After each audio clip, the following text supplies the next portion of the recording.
신약성경 153쪽에 요한복음 6장 35절부터 말씀을 봉독을 하겠습니다. 예수께서 이르시되 나는 생명의 떡이니 내게 오는 자는 결코 줄이지 아니할 터이요 나를 믿는 자는 영원히 목마르지 아니하리라. 그러나 내가 너희에게 이르기를 너희는 나를 보고도 믿지 아니하는도다 하였느니라. 아버지께서 내게 주시는 자는 다 내게로 올 것이요 내게 오는 자는 내가 결코 내쫓지 아니하리라. 내가 하늘에서 내려온 것은 내 뜻을 행하려 함이 아니요 나를 보내신 이의 뜻을 행하려 함이니라.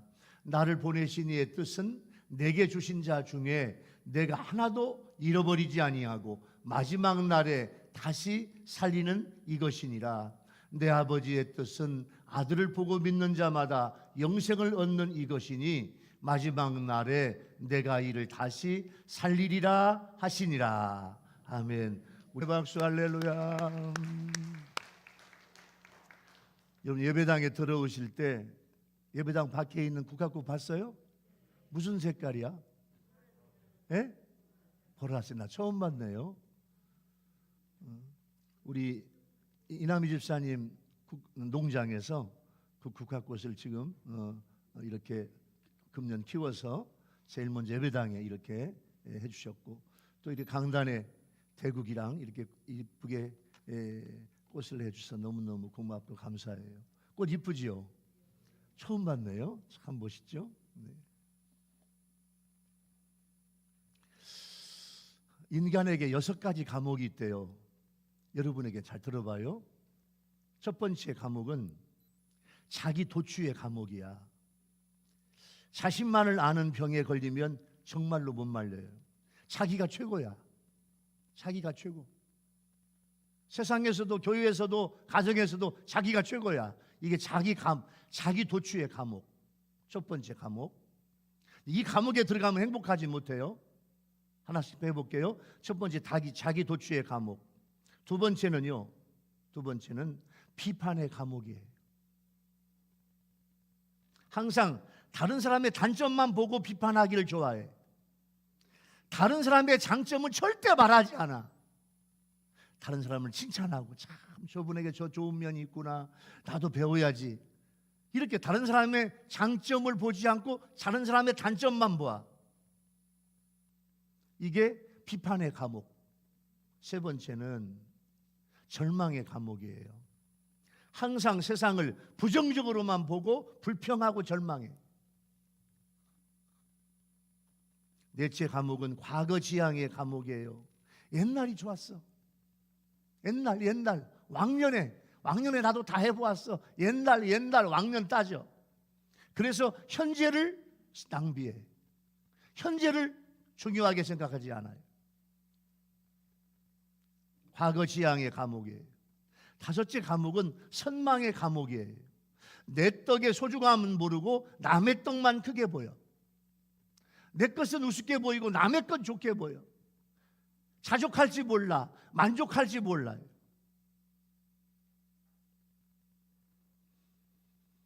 여섯째 감옥은 질투의 감옥이에요. 남이 잘 되는 것을 보면 괜히 배가 아프고 자꾸 헐뜯고 싶어져. 이게 6가지 감옥이에요. 심리학자 케이시픈 노이드는 사람은 이 6가지 감옥에서 탈출하지 않으면 결코 행복할 수 없다. 이 감옥에서 나와야 돼요. 정신과 육체를 다스릴 때 이러한 감옥에서 탈출할 수 있으며 행복할 수 있는데, 내 스스로는 내 정신과 육체를 다스릴 수 없어요. 절대 안 돼요.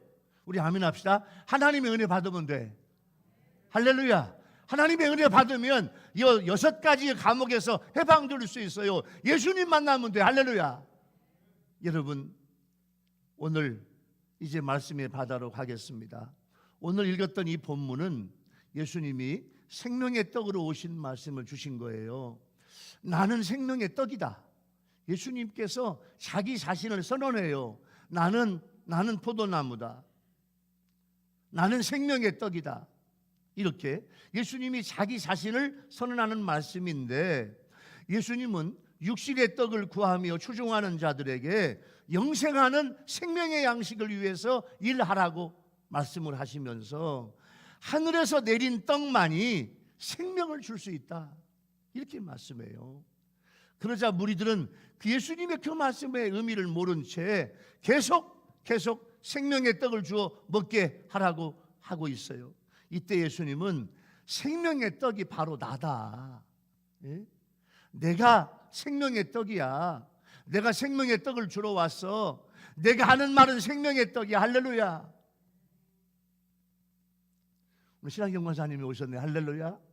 너무 고마워요. 네. 건강 주셔서 예배당에 오셔서 너무 감사해요. 자, 생명의 떡으로 오신 예수님은 우리에게 어떤 은혜 주는가? 여러분, 오늘 생명의 떡, 오늘 생명의 떡을 먹는 여러분 되기를 예수 이름으로 축원합니다. 무슨 떡? 생명의 떡, 생명의 떡.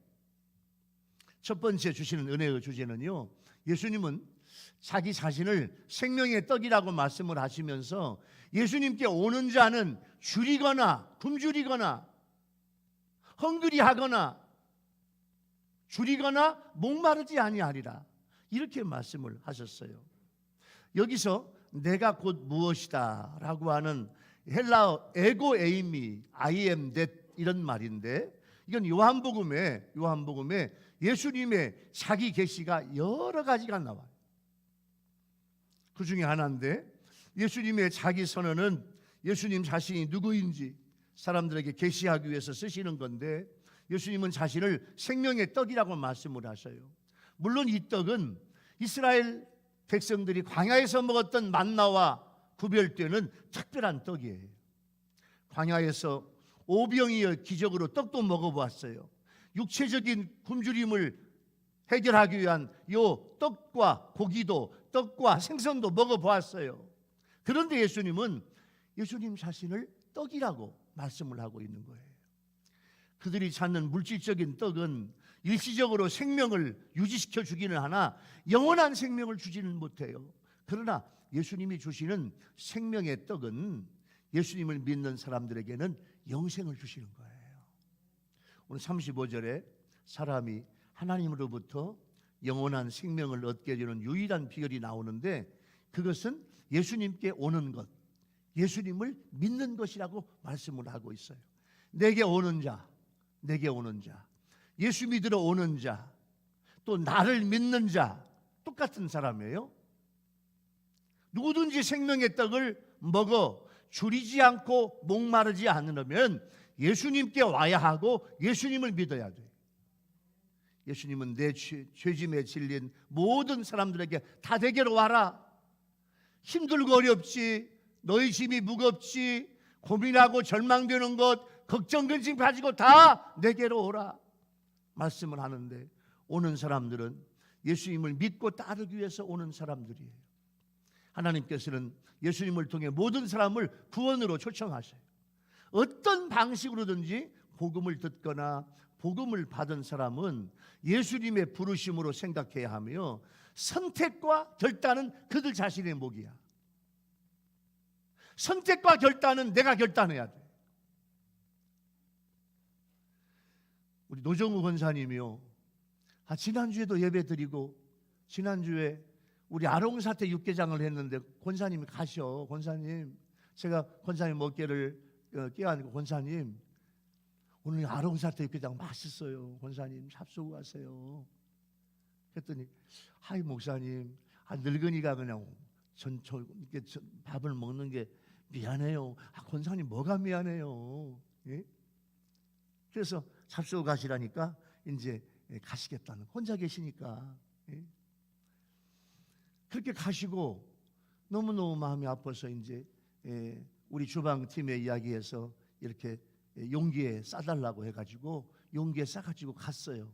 갔더니 화태에 계신가, 이게 전화를 안 받아. 예?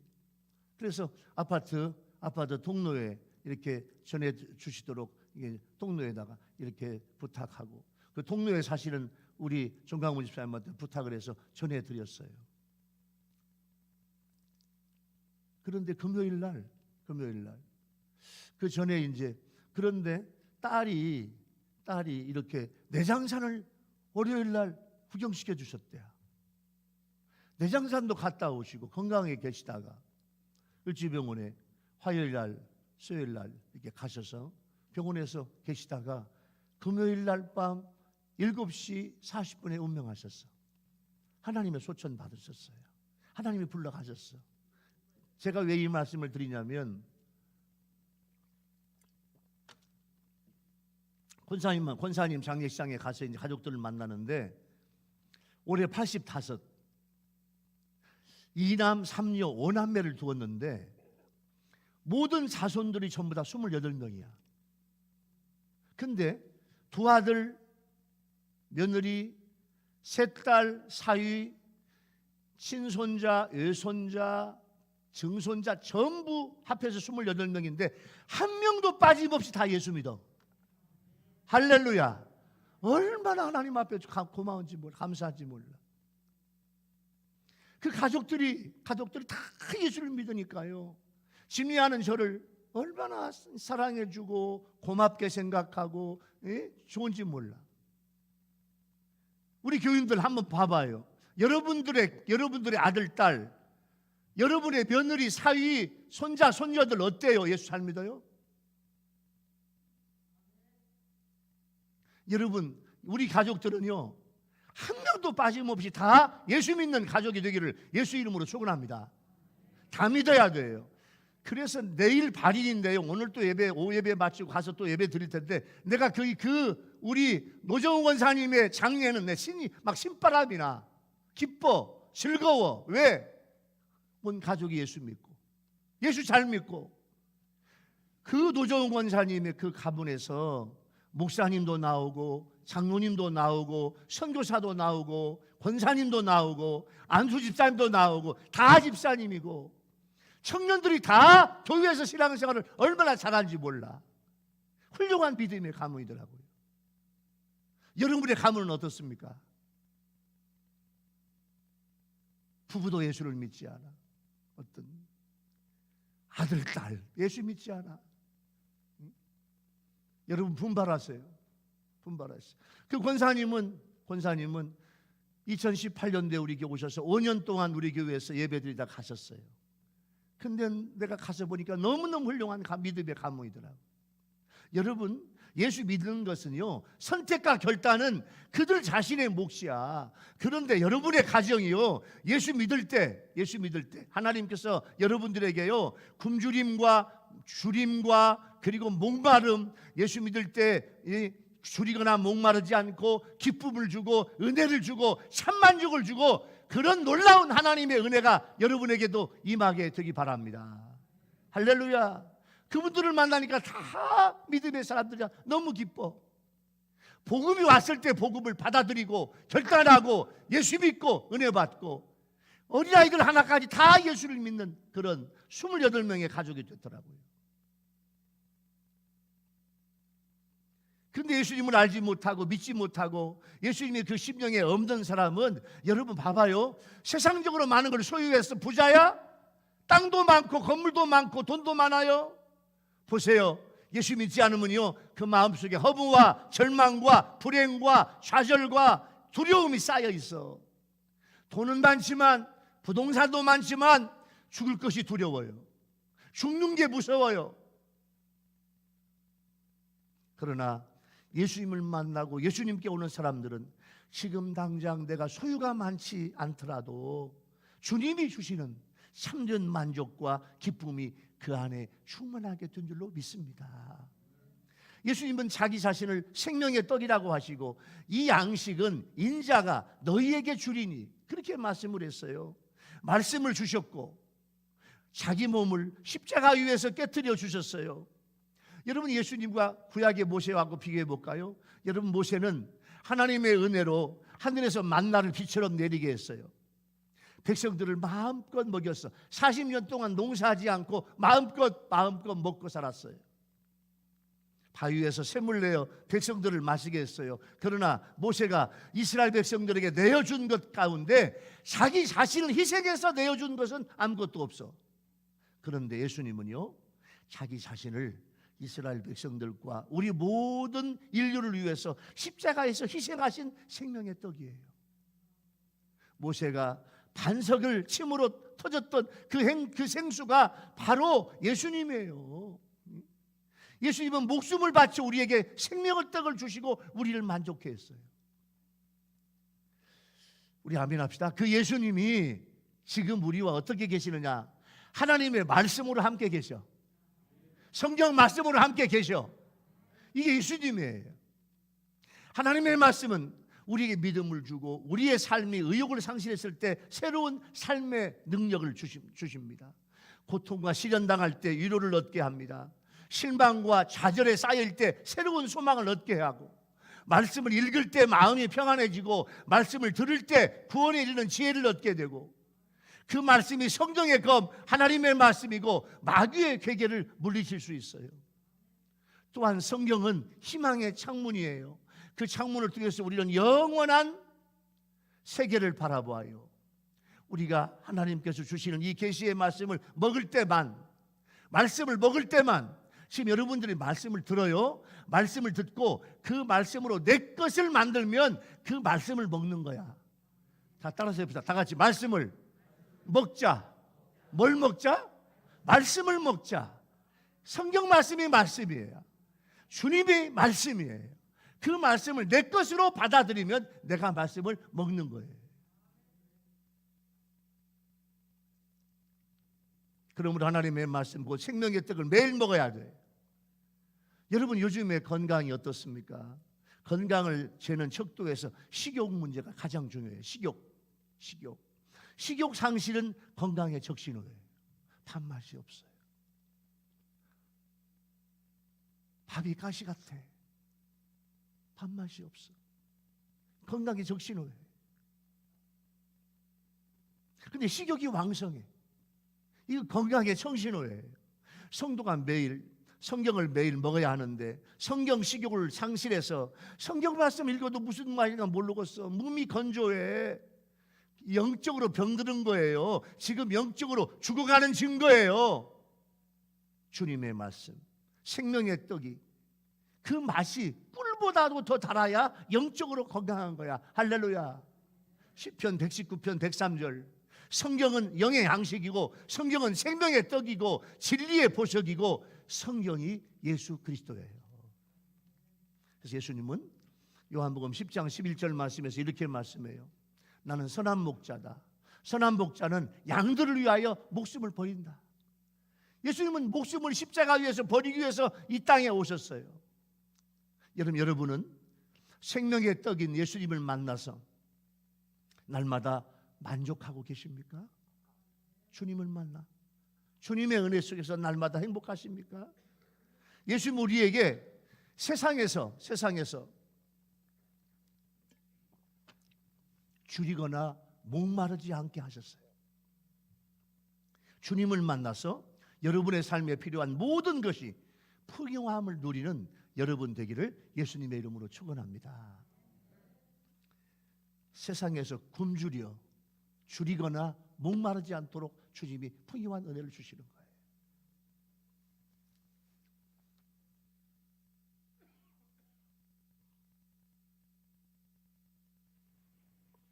두 번째 은혜의 주제는 예수님이 하늘에서 내려오신 것은 아버지의 뜻을 행하려 함이라고 말씀해요. 36절에서 너희는 나를 보고도 믿지 아니하는구나 이렇게 말씀을 해요. 이 말씀은 유대인들의 영적인 완고함을 꼬집으신 거예요. 너희는 나를 보고도 믿지 않는구나. 내 말씀을 들어도 믿지 않는구나. 내 말씀을 들어도 감동이 없구나. 내 말씀을 들어도 은혜가 없구나. 영적인 완고함이에요. 유대인들은 예수님의 말씀을 듣고 예수님이 행하시는 일들을 직접 보면서도 하나님의 아들과 생명의 떡이라는 사실을 믿지 않는 영적인 무지함이 있었어요. 믿지 않는다는 말은 어떤 그 시제로 보면 예수님을 계속해서 믿지 않아. 그들의 완고한 영적 상태는 예수님이 십자가를 지신 이후에도 예수를 믿지 않아. 지금까지도 예수를 믿지 않아. 지금 오늘날도 예수님을 머리로는 알면서 가슴으로 믿지 못하는 영적인 완고함에 빠져 있어요. 어찌 보면 여러분들의 가정에서 아직도 예수를 믿지 않는 가족들은 유대인과 똑같은 영적 상태야. 완고해. 고집쟁이야. 복음을 선포하고 복음을 전해주어도 복음을 받아들이지 않아요. 37절은요, 신학적으로 굉장히 중요한, 영적으로 중요한 하나님의 주권 사상이 들어있어요. 아버지께서 내게 주시는 자는 다 내게로 올 것이요. 올 것이요. 의미심장한 주님의 말씀이에요. 여기에 하나님의 선택이라고 하는 말씀이 있어요. 아버지께서 예수님에게 주시는 자는 창세전에 이미 그리스도 안에서 하나님에 의해 선택된 사람들이에요. 자, 보세요.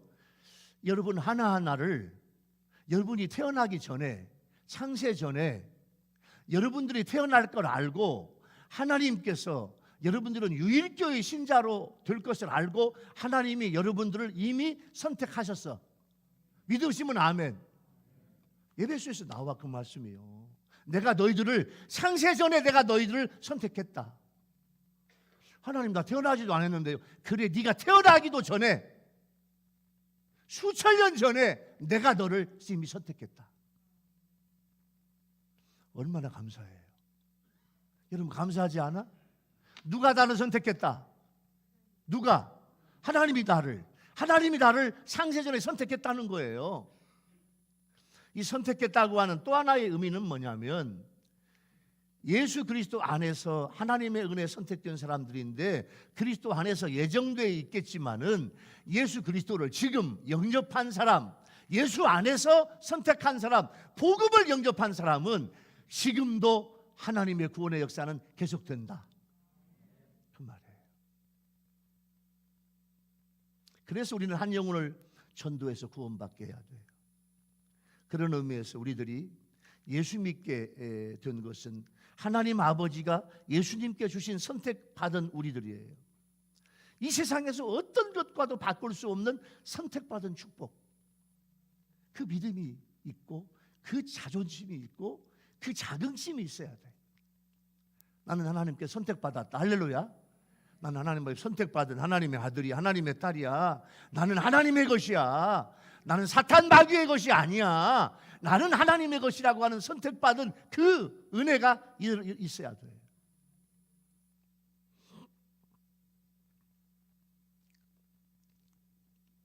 하나님께서 이미 창세전에 선택하신 자들은 예수님께서 보시고 내어 쫓지 아니하고 거부하지 않으시고 받아주신다는 거예요. 자, 마지막에 예수님께서 심판하실 때 너는 안 돼. 너는 음부로 가라. 난 너를 받을 수 없어. 주님, 제가 주여 주여 하면서 예수님을 얼마나 불렀는데요. 난 널 도저히 모르겠다. 넌 나가. 여러분 지금은요 사랑의 예수님이에요. 그런데 심판의 예수님은 냉정하신 예수님입니다.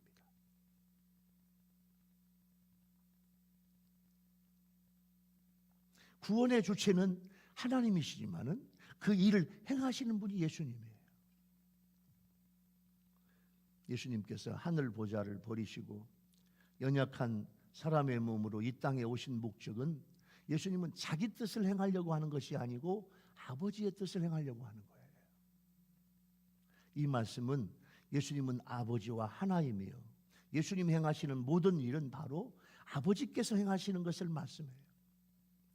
예수님은 예수를 믿는 자들을 영생으로 이끄시는 것이 바로 성부 하나님의 뜻이고, 여기에서 예수님을 거부하는 유대인들이나 지금도 복음을 거부하는 여러분의 가족들, 예수 믿지 않고 복음을 거부하는 여러분의 가족들, 그런 현대인들은 하나님의 뜻을 거스른 것이 돼서 이 특권과 축복에서 제외돼요.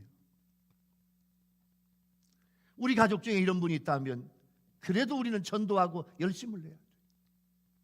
그 복음을 받아들이지 않으면 영원한 멸망으로 갈 수밖에 없어요. 예수 믿지 않으면 하나님의 나라에 갈 수가 없다니까요.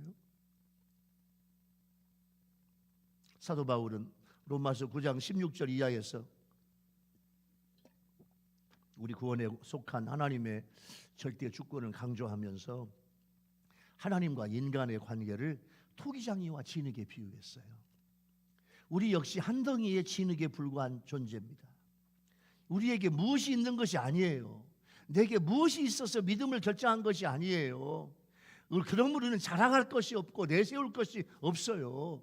다만 우리는 우리로 하여금 예수 그리스도를 믿게 하신 우리 하나님께 감사와 눈물로 찬양할 뿐이야. 할렐루야. 나는 아무것도 아닌 진흙덩어리 같은 존재라니까요. 나는 아무것도 아닌데 나 같은 것을 하나님이 선택하고 불러주시고 하나님의 자녀 삼으신 거예요. 우리 앰프 스피커 이 음향 시스템이요 20년 됐어. 20년 돼 가지고 제가요 설교 한 번 하고 나면 오후 설교까지 하고 나면 목이 새버려. 왜? 여러분들께 편안하게 잘 들리게 이렇게 설교하고 해야 되는데 제가요 설교자는 소리를 들으면서 해요. 큰 교회 가서 설교하고 큰 교회 가서 강대상에 올라가면 얼마나 음향이 좋은지 조그맣게 이야기해도 그냥 소리가 얼마나 좋은지 몰라. 그래서 제가 우리 장로님들한테 또 우리 방송실 팀하고 제가 이 음향 시스템 때문에 내 목소리가 쇠고 목이 막히고 그냥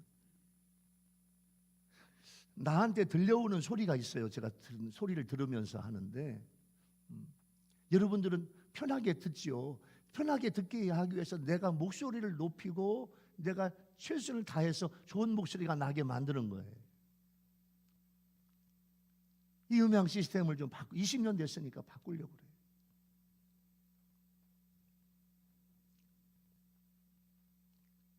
예수님이 이 땅에 오신 것은 자신의 뜻을 위해서가 아니라 하나님의 뜻을 위해서 오셨어요. 그 당시에 많은 무리들이 예수님께 나온 이유는 뭐냐면 자기들의 계획과 뜻을 이루기 위해서. 하나님의 뜻하고는 아무 상관이 없어요.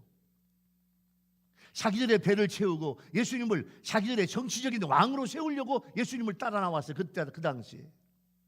선택받은 사람들은 하나님을 위한 존재가 되고 하나님이 주신 사명을 위한 존재로 살아야 돼요. 다윗은 이것을 알았어요. 그래서 다윗의 시편을 보면 시편 40편 8절에서 이렇게 말씀해요. 다윗이 나의 하나님이여 내가 주의 뜻 행하기를 즐기오니 주의 법이 나의 심중에 있나이다. 이렇게 고백을 했어요. 그러나 이것은 자신의 고백이라기보다도 예수님을 예언한 거예요. 그리고 예수님이 오셔서 이 말씀을 성취했는데 이 말씀은 우리의 고백이 돼야 돼요. 여러분 성도인 우리는요 나 자신을 위해서 사는 자가 아니에요. 성도는 나를 위해서 내가 죽는다도 아니에요. 그렇게 하면 성도가 아니에요. 이름만 성도일 뿐이 실상은 세상 사람이에요. 성도가 즐기는 것은 세상 쾌락이 아니에요. 오직 주의 뜻을 행하는 거예요. 성도가 가슴에 품어야 할 것은 세상 욕심이 아니에요. 주님의 법이고 하나님의 뜻이에요. 예수님도 하나님의 뜻을 행하려 오셨는데 우리도 여러분들도 이 세상을 살면서 하나님의 뜻을 행하는 하나님의 뜻을 이루는 여러분 되기를 예수님의 이름으로 축원합니다. 사도 바울의 고백이 있어요. 사도 바울은 하나님의 뜻을 이루는 거예요. 여러분 하나님의 뜻을 알아야 돼요. 그리스도인으로서 무엇이 하나님의 뜻인가 고민할 때가 있어야 돼요. 기도의 응답자의 대명사인 조지 뮬러는 하나님의 뜻을 아는 6가지 단계를 소개해요. 첫째, 어떤 문제가 있을 때 그 문제에 관한 나의 의사가 있지 않도록 마음을 비우려고 노력하고, 둘째는 결과에 대해서 나의 감정이나 이상을 개입하지 않도록 노력하고, 셋째는 성령께서 나를 인도하시고자 하는 방향을 깨달으려고 노력하고, 넷째는 주변 상황을 고려하면서 종종 내 상황과 말씀과 성령이 서로 연결돼서 하나님의 뜻을 밝혀줄 때가 있어요. 다섯 번째는 기도한 대로 하나님께로 향한 기도를 통하고 성경 말씀과 묵상을 통한 뒤에 심사숙고해서 다다르게 된 결론에 따라 행하는 거예요. 이때 내 마음에 평안이 오고 두 번, 세 번 더 기도한 다음에 진행하면 그것이 하나님의 뜻이. 할렐루야. 여러분, 여러분의 삶에 하나님의 뜻을 행해야 돼. 하나님의 뜻대로 살아야 돼. 할렐루야. 하나님의 뜻을 이루어야 돼. 조지 드루엣이라고 하는 유명한 학자가 이런 말을 했어요. 인간이 가질 수 있는 가장 위대한 지식은 하나님의 뜻을 아는 거다. 자, 다시 한번. 사람이 가질 수 있는 가장 위대한 지식은 세상 지식이 아니라는 거예요. 하나님의 뜻을 아는 것. 하나님의 뜻을 아는 것이며, 인간이 행할 수 있는 가장 위대한 업적은 하나님의 뜻을 행하는 거다. 그 말이에요. 하나님의 뜻을 구하는 삶은 비록 역경이 있다 할지라도 영원한 행복과 풍요로움이 보장되어 있어요. 매일 순간순간의 삶 가운데 우리의 무릎을 꿇고 하나님의 뜻을 구해야 돼요. 여러분이 한 하나님의 뜻이 있어요. 하나님의 뜻하고 상관이 없는 사람은 미안하지만 하나님하고 아무런 관계없어요. 하나님의 뜻을 여러분들이 생각하고 기도하고 연구하고 추구하지 않으면 여러분들은 하나님하고 아무 상관이 없어요. 사도행전 20장 24절은 사도 바울이 내가 달려갈 길과 주 예수께 받은 사명, 내가 열심히 내가 달려갈 길과 주 예수께 받은 사명 곧 하나님의 은혜의 복음을 증언하는 일을 마치려 하면은 나의 생명조차 조금도 귀한 것으로 여기지 아니한다. 이게 사도 바울의 고백이에요. 여러분, 두 번째 은혜의 주제를 적용해 볼까요? 두 번째 은혜의 주제는 하나님의 뜻을 행하시는 예수님. 그 말씀을 나에게 적용하면 나를 이 세상에 보내신 하나님의 뜻이 무엇일까? 여러분을 이 세상에 보내신 하나님의 뜻이 무엇일까? 내 생애에 그 뜻을 이루기 위해서 여러분 지금 애쓰고 있는 게 무엇입니까? 살다 보면 정말로 잘 먹고 잘 살고 부자 되고 부동산 만들고, 그게 내 일생의 역작이야. 그게 전도한 사람 하나도 없고 구원받게 한 사람 하나도 없고 가정은 복음화도 안 되고 다 돈 때문에 살고 영적인 일, 하나님의 뜻하고는 아무 상관이 없는 일 때문에 얼마나 많이 우리가 시간을 투자하고 있냐 그 말이에요. 영혼 구원하고 선교하고 하나님을 기쁘시게 하는 일은 관심 없어. 다든지 돈만 벌고 부자 되고 땅 사고 건물 사고, 예? 이게 내 인생의 최종 목적입니까? 이게 하나님의 뜻입니까?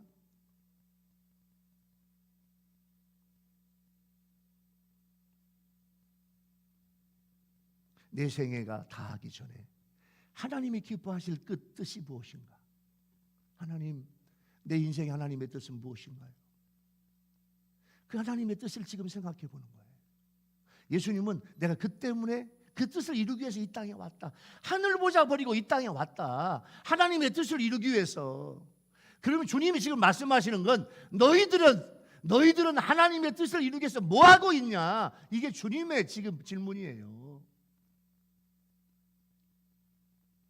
여러분, 하나님의 뜻을 생각하고 이제는 그 뜻대로 살아보려고 애쓰고 그 뜻을 추구하고 나를 향한 하나님의 뜻이 무엇인가, 그 뜻을 켜내는 여러분 되기를 예수 이름으로 축원합니다.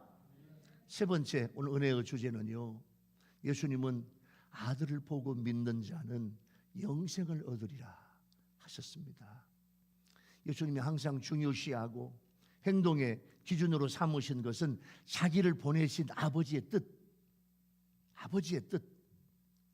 예수님은 아버지께서 자기를 보내신 목적이 택하심을 입은 성도를 보호하고, 자, 하나님이 나를 선택하시고 하나님이 나를 택하셨네. 할렐루야. 아멘. 하나님이 나를 선택하셔서 할렐루야. 그러면요, 예수님은 여러분을 보호하시겠다는 거예요. 지금 예수님이 안 계시죠? 하늘 보좌에서 여러분들 하나하나를 보호하고 계신 줄로 믿습니다. 택하심을 입은 성도를 보호하고 마지막 날에 그들을 다시 살린다고, 다시 살리기 위한 것이라고 말씀을 하셨어요. 내게 주신 자 중에 내가 하나도 잃어버리지 아니하고, 이건 뭐냐면 양으로 생명을 얻게 하고 풍성히 얻게 하고자 하는 이 세상에 오신 선한 목자이신 예수님의 사명이에요. 예수님은 창세전에 택하신 성도를 보호할 뿐만 아니라 그들로 하여금 더 풍성한 생명을 얻게 하고자 세상에 오셨으므로 예수님의 중요한 임무 가운데 하나는 뭐냐면 하나라도 잃어버리지 않는 거예요. 예수님은 이 사명을 완수하기 위해서 십자가에서 죽으신 거야. 한 생명이라도 잃어버리지 않으려고. 아들을 보고 믿는 자마다, 이건 예수님을 믿게 된 구원의 확실성이에요. 이 말씀은 구원의 주체가 되시는 성부 하나님께서 어떤 사람들에게든지 영생을 주기로 작정하셨는지 명확하게 알게 해요. 그것은 바로 뭐냐면 아들을 보고, 예수님을 보고 믿는 거야. 보고 믿는 거예요. 그래서 보았다, 오늘 본문에 보고라고 하는 본다라는 말은 예수님이 누구시며 무슨 일을 하신 것인지 정확히 인식하는 거예요. 그런데 이 지각이나 인식 자체가 구원을 주는 건 아니에요. 이것은 믿음의 단계로 나아가야 돼. 그래서 그를 믿는 자는 드디어 구원을 받게 되는 거예요. 믿음은 과거의 믿음이나 단절된 믿음이 아니라 계속적인 신뢰와 끊임없는 순종의 삶이에요. 매일매일 순간순간 생활이라는 언어로 예수님께 대한 신뢰와 복종을 나타내는 게 믿음이야. 여러분, 한 주간 동안 여러분들은요, 한 주간 동안 주신 설교, 주신 말씀을 되새김하면서 날마다 예수님에 대한 신뢰, 예수님에 대한 복종을 나타내는 믿음이 충만한 여러분의 삶이 되기 바랍니다. 하나님은 그런 사람들에게 영원한 생명을 주시는 거예요. 39절 40절은 부활과 영생을 강조한 말씀이에요. 예수님은, 예수님께 오는 모든 자는 그 보호와 구원이 이 땅에서만 이루어지는 것이 아니라 마지막 부활 때 그들을 부활시키셔서 아버지께서 주신 자를 되찾는 거예요. 그래서 우리는 이 땅에서의 생활도 당당해야 돼요. 왜? 나는 하나님 앞에 선택받은 하나님의 아들과 딸이고 예수님이 나를 보호하셔. 그래서 여러분, 풀무불 속에 들어간 풀무불 이번에 지난주에 광양에 제 형님이 사시는데, 제 형수가 서양 화가예요. 그래서 광양의 제일 큰 교회 여자 장로님이야, 형수가. 또 제 형님은 거기 안수 집사님이에요.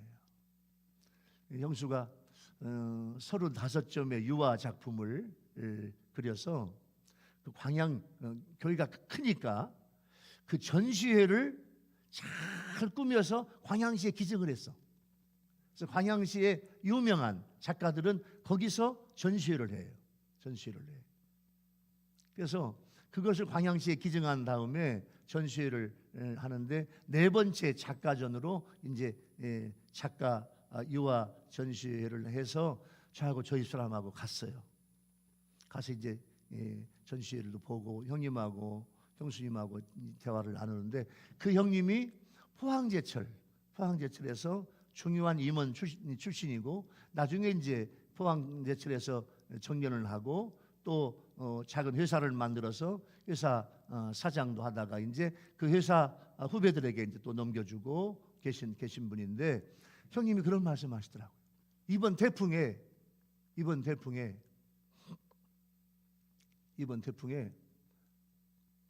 제철소에 그 어마한 태풍이 오면서 제철소에 물이 들어왔어요. 어마어마한 용광로가 다 스톱이 돼가지고 난리가 났어요. 처음으로 용광로에 불이 꺼졌대요. 지난번 태풍이. 그게 포항제철이에요. 여러분, 포항제철의 용광로보다 10배는 더 뜨거운 게 풀무불이야. 그 풀무불 속에 사드락과 메삭과 아벳노고를 집어넣었어요. 우리가 숭배하는 우상 섬길래, 우리 신을 섬길래, 네가 믿는 하나님을 섬길래, 우리가 섬기는 신을 섬기지 않으면 너 풀무불 속에 집어넣어 버릴 거야. 좋습니다. 들어가겠습니다. 풀무불 속에 집어넣었어. 사드락과 메삭과 아벳느고 셋을 풀무불 속에 집어넣는데, 봐봐요, 풀무불 속에 집어넣는 그 사람이 불타 죽어버렸어. 너무 뜨거워가지고 집어넣다가. 그런데 풀무불 속에 들어간 사드락과 메삭과 아벳느고가 그 뜨거운 풀무불 속에서 즐겁게 놀고 있어. 밖에서 보니까 3사람을 집어넣는데 안에서 4사람이 있어. 하나는 누굴까? 예수님이에요. 주님이 함께 하시는 거예요. 여러분, 당당하게 들어갔어요. 나 안 들어간다고 안 들어가고 하는 게 아니에요. 기쁨으로 들어갔어요. 여러분, 사자굴에 들어간 다니엘 슬피 울며 들어갔습니까? 아닙니다. 슬피 울며 눈물을 흘리는 것은 다리오 왕이에요. 다리오 왕이 다니엘을 사랑하는데, 다니엘아, 세상에 며칠씩 굶긴 사자 굴 속에 너를 집어넣는데, 너를 들어가자마자 사자들이 너를 다 깨물어 먹을 거야. 내가 사랑하는 다니엘이 죽는구나. 다니엘은요, 사자굴 속에 기쁨으로 들어가요. 하나님께서요, 수십 마리의 굶주린 사자 다니엘 손 못 대게 합니다. 여러분, 그런 은혜가 여러분에게 있게 되기 바랍니다. 할렐루야. 세상에서 여러분들을 사탄 마귀나 세상 누구도 손 못 대게 하는 하나님, 할렐루야. 그 하나님과 함께 하는 거예요. 얼마나 감사해요. 스테반 집사님 좀 보아요. 복음을 전하다가 돌에 맞아 죽어갈 때 공포와 두려움에 질려서 죽었습니까? 아니에요. 그의 얼굴이 천사의 얼굴과 같이 환하게 빛났고, 자기를 돌로 치는 사람들을 위해서 기도하면서 죽어갔어요. 이 모든 것이 무엇을 말해줍니까? 그들은요, 이 세상의 죽음이 모든 것이 끝이라고 생각하지 않은 거예요. 이 세상의 죽음은 이걸로 끝나는 것이 아니야. 영원한 세계가 있어. 마지막 때 부활이 있고 영생이 있음을 알았어요. 그러므로 그들은 어떤 억울한 일이 오고 망하게 되는 일이 오고 고통이 와도 능히 그것을 이겨냈어요. 이들에게 우리는요, 궁극적인 소망은 부활과 생명이라는 사실을 확실히 배워야 돼. 여러분, 부활과 생명, 부활과 영생, 그 확신이, 우리 교인들은요, 우리 유튜브 성도들은요, 부활과 영생이라고 하는 확신이 여러분에게 넘치게 되기를 예수 이름으로 축원합니다. 부활과 영생의 기쁨이 있으면요, 세상이 두렵지 않아요. 세상이 무섭지 않아요.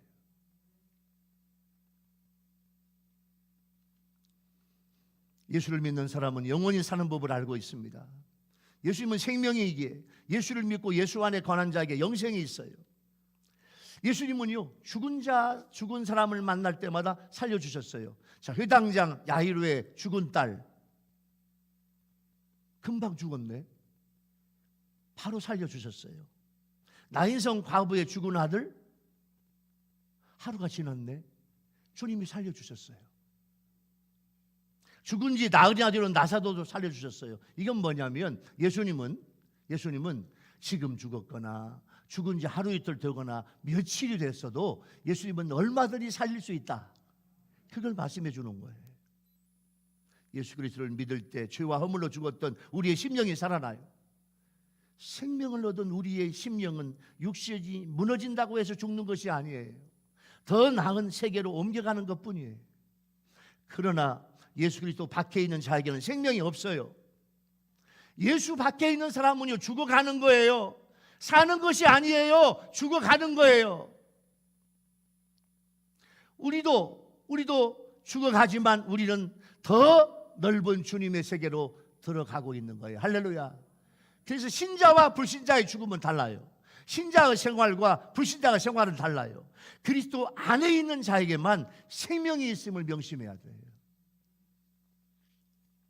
디도서 1장 1, 2절 말씀에 보면 이런 말씀이 있어요. 하나님의 종이요 예수 그리스도의 사도인 나 바울이 사도된 것은 하나님이 택하신 자들의 믿음과 경건함에 속한 진리의 지식과 영생의 소망을 위함이라. 영생의 소망. 영생의 소망.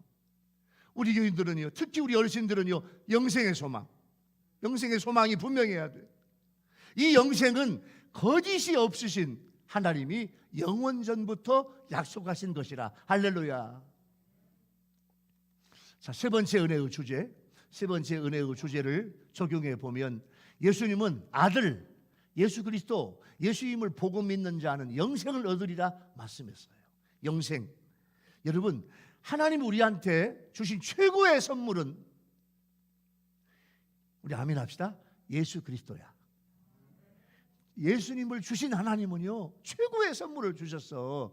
그런데요 최고의 선물을 주신 예수 하나님께서 우리에게 무엇을 못 주시겠어요? 여러분에게 필요한 게 뭡니까? 요즘에 세상적인 거 말고 여러분에게 필요한 게 뭐예요? 예수님을 선물로 주신 하나님께서 우리에게 뭘 못 주시겠어요? 그 아들 성자 예수 그리스도를 보고 믿는 것은 우리에게 최고의 축복이에요. 그래서 우리가 예수 믿는 우리는요 그래서 즐거운 거예요. 예? 여러분 우리 유일교회 성도들, 우리 유튜브 성도들은요 여러분 내가 믿는 예수님 때문에, 내가 믿는 하나님 때문에 날마다 즐겁고 기쁘고 행복하고 생동감이 넘치고 날마다 당당하게 살아갑시다. 할렐루야. 하나님은 나와 함께 하신다. 예? 이 믿음, 부활과 영생의 믿음, 이 세상에서 이 믿음으로 당당해야 돼요. 이 믿음이 있으면 하나님이요 성령님께서 여러분에게 놀라운 역사를 주실 줄로 믿습니다. 오늘 말씀을 마무리할게요. 사랑하는 우리 교회 성도 여러분, 또 우리 유튜브 성도 여러분, 예수님은 자기 자신을 생명의 떡이라고 말씀하시며 예수님께 오는 자는 줄이거나 목마르지 아니하리라 말씀했어요. 자, 줄인다, 목마르다, 육신의 문제 같지만 육신의 문제보다 더 큰 거. 세상의 어떤 것보다도 줄이지 않고 목마르지 않고 예수님이 하늘에서 내려오신 것은 아버지의 뜻을 행하기 위함인데 우리도 하나님의 뜻이 무언가, 나를 향한 하나님의 뜻이 무언가, 내 인생을 이 땅에 보내주신 하나님의 뜻이 무언가, 하나님의 뜻을 알기, 하나님의 뜻을 캐내야 돼. 그리고 예수님을 보고 믿는 우리에게 부활과 영생을 주셨어요. 여러분, 이 부활과 영생으로, 이 믿음으로 세상을 당당하게 살고 세상을 이기며 살아가는 여러분의 삶이 되기를 예수님의 이름으로 축원합니다. 할렐루야. 기도하겠습니다. 주님 감사해요. 오늘 생명의 떡으로 오셔서 우리에게 이 말씀을 주시니 감사해요. 주님, 우리는 생명의 떡을 먹고 마심으로 줄이거나 목마르지 않도록 도와주시고, 예수님께서 하늘 보좌 버리고 이 땅에 오셔서 하나님의 뜻을 이루셨는데, 하나님, 우리 인생도, 우리 모두도, 내 자신도 하나님의 뜻을 이루는 성도들이 되게 하여 주시옵소서.